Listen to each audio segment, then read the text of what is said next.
বাংলার বুকে দাঁড়িয়ে আছে এক নীরব সাক্ষী, ভাঙা দেয়াল, শূন্য বারান্দা আর ইতিহাসের দীর্ঘশ্বাস নিয়ে। এটি শুধু একটি প্রাসাদ নয়, এটি এক সময়ের ক্ষমতা, অহংকার, বিলাসিতা আর পতনের প্রতীক।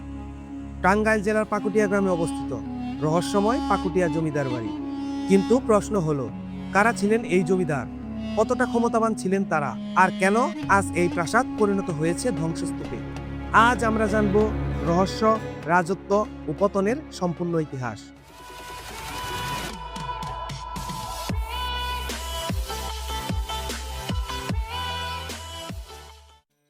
18 শতাব্দীর শেষ দিকে এবং 19 শতাব্দীর শুরুতে ব্রিটিশদের চিরস্থায়ী বন্দোবস্ত আইন চালু হয়। এর মাধ্যমে বাংলায় জমিদারি প্রথার বিস্তার ঘটে। এই সময়েই পাকুটিয়া অঞ্চলে প্রতিষ্ঠিত হয় এই জমিদার পরিবার।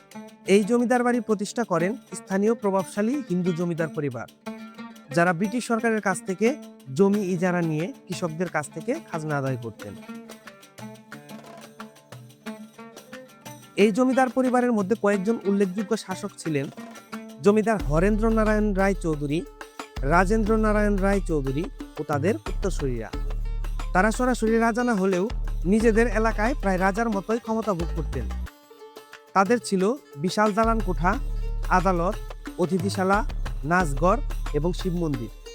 গ্রামবাসীরা তাদের অনুমতি ছাড়া কোনো বড় সিদ্ধান্ত নিতে পারত না।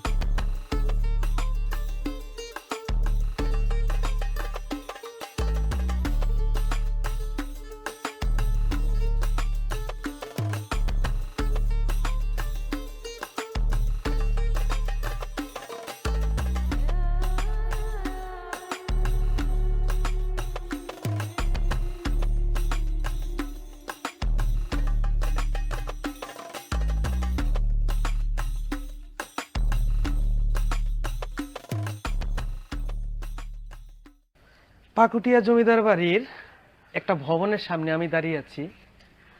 আপনারা দেখতেই পাচ্ছেন দর্শক, এখানে পাকুটিয়া জমিদার বাড়ির যে স্থাপত্য শৈলী, মানে এটা নিজের চোখে না দেখলে আসলে আপনি বিশ্বাস করতে পারবেন না।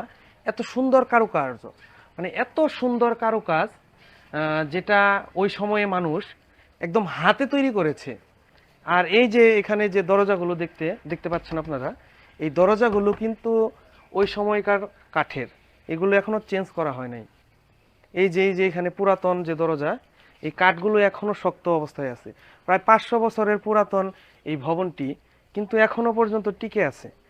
তবে বাংলাদেশের আমরা যারা বিভিন্ন জায়গাতে ঘুরি, বাংলাদেশের ইতিহাস এবং ঐতিহ্য সম্পর্কে জানার চেষ্টা করি, তাদের একটা বিষয় হচ্ছে, আমরা বিভিন্ন জায়গায় গিয়ে একটা জিনিস লক্ষ্য করি, সেগুলো হচ্ছে এগুলো ভেঙে চলে যাচ্ছে।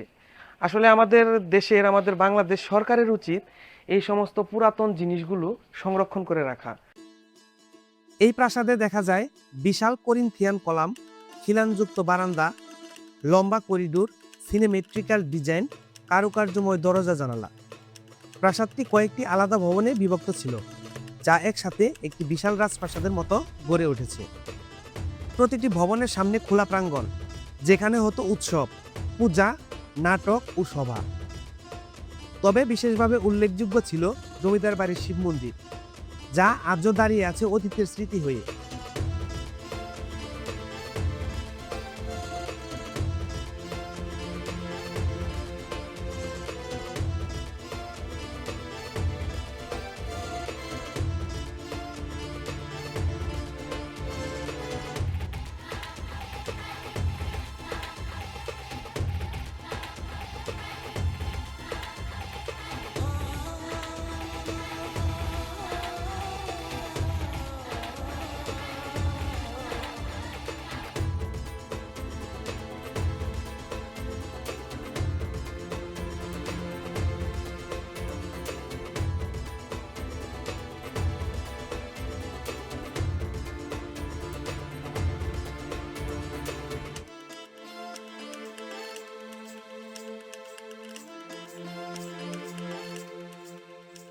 ভাইয়া, পাকুটিয়া জমিদার বাড়িতে ঘুরতে এসে আপনার কেমন লাগছে? আপনার অনুভূতি কি? অবশ্যই ভালো লাগছে। আসার পরে যে জিনিসটা অনুভূত হলো সেটা হচ্ছে যে আমাদের এই শিল্প সংস্কৃতিতে আমাদের এই জনপদ যে কতটা সমৃদ্ধ ছিল। প্রত্যেকটা দেয়ালে, প্রত্যেকটা জায়গাতে আপনি তার দৃশ্যমান আর কি। তো আমি চাইবো যে এটা যথাযথভাবে সংরক্ষণ করা হোক, বিশেষ করে আমাদের যেই সংস্কৃতি মন্ত্রণালয়ের দায়িত্বে যিনি আছেন তিনি যাতে এই জিনিসটা নজরে আনেন এবং এটাকে যথাযথভাবে সংরক্ষণ করেন, এবং এই যে ইতিহাস ঐতিহ্য এই জিনিসটা যাতে শুধুমাত্র বাংলাদেশ নয় সারা পৃথিবীর মানুষ যাতে জানতে পারে। ধন্যবাদ। এই যে আমি পাকুটিয়া জমিদার বাড়িতে এসে একটা জিনিস লক্ষ্য করলাম, সেটা হচ্ছে এই যে একটা পিলার আমরা দেখতে পাচ্ছি, এই পিলারটা কিন্তু টোটাল সলিড, একদম সলিড লোহার তৈরি। তাহলে বুঝতেই পারছেন ওই সময়ে জমিদাররা কত ধনী ছিল। আর এর যে নকশাগুলো, এর নকশাগুলো যদি আপনি দেখেন কতটা নিখুঁত, মানে লোহার মধ্যে এত সুন্দর করে নকশা করেছে প্রায় 500 বছর আগে। এটা কিন্তু আসলে ভাবার বিষয়। কিন্তু কালের গর্ভে দিন দিন এগুলো হারিয়ে যাচ্ছে। আমাদের এই সমস্ত ইতিহাস এবং ঐতিহ্যগুলো আমাদেরকে ধারণ করা উচিত, আমাদেরকে রক্ষা করা উচিত। এই যে সামনে আমরা একটা পিলার দেখতে পাচ্ছি, এই পিলারটার দিকে একবার লক্ষ্য করেন। এই পিলারটা কত সুন্দর, মানে ওই সময়টাতে চুন সুরকির মাধ্যমে এত সুন্দর ডিজাইনে, নিখুঁত ডিজাইন, এই নিখুঁত ডিজাইনে এই পিলারগুলো তৈরি করা হয়েছে। আমি পাকুটিয়া জমিদার বাড়ির আরও একটি ভবনের সামনে আছি।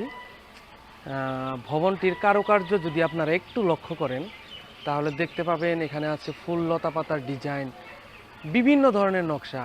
আর উপরের যে একেবারে ভবনের উপরের যে জায়গাটা, সেই জায়গাটা যদি একবার লক্ষ্য করেন দেখেন, খুব ভালোভাবে দেখা যাচ্ছে না, তবুও যতটুকু গাছের ফাঁক দিয়ে দেখানোর চেষ্টা করছি। অনেক সুন্দর, মানে ওই সময়টাতে এখানে যে এত সুন্দর ডিজাইন তৈরি করা হয়েছিল সেটা আসলে কল্পনাতীত। নিজের চোখে না দেখলে আপনারা আসলে এটা বুঝতে পারবেন না যে জায়গাটা কত সুন্দর। জমিদাররা শুধু খাজনা আদায় করতেন না, তারা স্থানীয় অর্থনীতি ও সমাজে গভীর প্রভাব রাখতেন। কিন্তু সব গল্প সুখের নয়। কৃষকদের উপর অতিরিক্ত খাজনা, শোষণ ও দমনপীড়নের অভিযোগও ছিল প্রচুর। রাতের অন্ধকারে অনেক কান্না চাপা পড়ে গেছে এই প্রাসাদের দেয়ালের ভেতরে।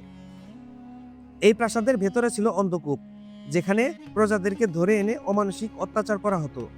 এছাড়াও লোকমুখে শোনা যায় নারীদেরকে ধরে এনেও অত্যাচার করা হতো। 1947 সালে ভারত বিভাজনের পর অনেক হিন্দু জমিদার পরিবার ভারত চলে যান। পাকুটিয়ার জমিদার পরিবারও ধীরে ধীরে তাদের সম্পত্তি ত্যাগ করেন। এরপর আসে 1950 সালের পূর্ব বাংলা প্রজাস্বত্ব আইন, যার মাধ্যমে জমিদারি প্রথার অবসান ঘটে, ক্ষমতার ভিত্তি ভেঙে পড়ে। জমিদার পরিবার দেশ ত্যাগ করার পর প্রাসাদটি হয়ে পড়ে পরিত্যক্ত।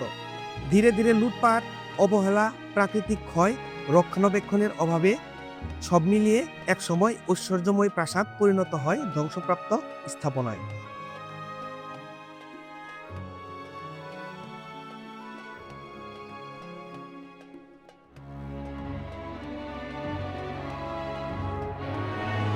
স্থানীয়দের মধ্যে নানা রকম রহস্য কথা প্রচলিত রয়েছে। রাতে নাকি শোনা যায় অদ্ভুত শব্দ, দেখা যায় ছায়ামূর্তি। যদিও এগুলো লোককথা, তবুও এই গল্পগুলো প্রাসাদটিকে দিয়েছে রহস্যময় আবহাওয়া। বর্তমানে এই জমিদার বাড়ির কিছু অংশ ব্যবহৃত হচ্ছে শিক্ষা প্রতিষ্ঠান হিসেবে, কিন্তু অধিকাংশ ভবনই ভাঙা ছাদ, ধসে পড়া দেয়াল, ঝোপঝাড়ে ঘেরা উঠান ইতিহাসের এক নিঃশব্দ কবরস্থানে দাঁড়িয়ে আছে। পাকুটিয়া জমিদার বাড়ি আমাদের মনে করিয়ে দেয়, ক্ষমতা চিরস্থায়ী নয়, ঐশ্বর্য অমর নয়, সময়ই শেষ কথা বলে। এক সময় যেখানে বাজত নাচ ঘরের সুর, আজ সেখানে শোনা যায় বাতাসের শব্দ। কিন্তু ইতিহাস কখনো মরে না, সে দেয়ালের ফাঁক দিয়ে ফিসফিস করে। আর আমরা যদি শুনতে চাই, সে গল্প আজও বলে যায় পাকুটিয়ার এই রহস্যময় প্রাসাদ। তাহলে কেমন লাগলো আমাদের আজকের ভিডিও? ভালো লেগে থাকলে অবশ্যই আমাদের চ্যানেলটি সাবস্ক্রাইব করবেন। দেখা হবে অন্য কোনো পর্বে, অন্য কোনো নতুন ভিডিও নিয়ে। সে পর্যন্ত সবাই ভালো থাকবেন। আল্লাহ হাফেজ।